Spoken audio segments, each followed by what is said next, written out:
আজ সেই ভগবান তার সম্মুখে এসে দাঁড়িয়েছে। পরাশরী দেবী ভগবানকে দর্শন করে ডেকে বলছে, ওগো দয়াময়, ওগো কৃপাময়, এতদিন ধরে তোমাকে ডাকবার পর তুমি এসেছো। প্রভু গো, আজ কৃপা করে যখন এসেছো গো, একেবারে দাও দাও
তোমার চরণের ধূলি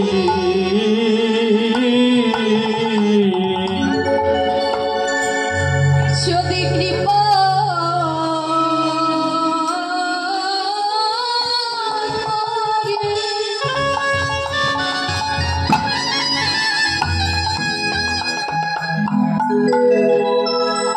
তুমি এসেছো গো,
পাপিত মনা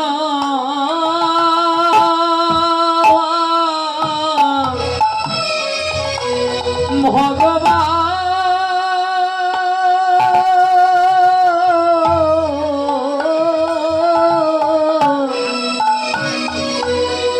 আমারে পাপিত মরা শীতল করি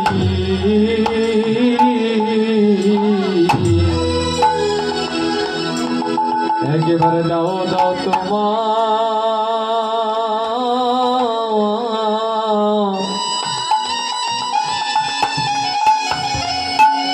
একেবার চরণের ধুলি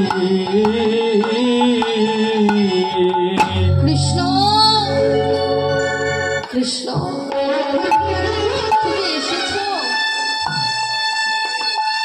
আজকে তোমার চরণ পাবার জন্য। কতদিন ধরে কেঁদে যাচ্ছি, নয়নের জল ভেসে যাচ্ছে, আজকে তুমি এসেছো। এদিকে কৃষ্ণ আমারে ডেকে বলছে, মা মাগো আমি যে ক্ষুধার জ্বালা আর সহ্য করতে পারছি না, কৃপা করে তুমি আমাকে কিছু সেবা দাও। এদিকে পরাশরী দেবী ঘরের মধ্যে ছিল। পরাশরী দেবী তখন কৃষ্ণকে ডেকে বলছে, কৃষ্ণ বাহিরে দাঁড়িয়ে না থেকে ঘরের মধ্যে এসো। ঘরের মধ্যে নিয়ে গিয়ে বাবা ভগবানকে কি সেবা দেবে গো? সেদিন কোনো কিছু মাদুগিরি করেও পায়নি, চারিদিকে ঘুরে বেড়াচ্ছে, ভগবানকে কি সেবা দেবে খুঁজছে। এদিকে ভগবানের কাছে এসে ডেকে বলছে, কৃষ্ণ বল না বাবা তোকে কি সেবা দেব, আমার ঘরে যে কোনো কিছু নেই।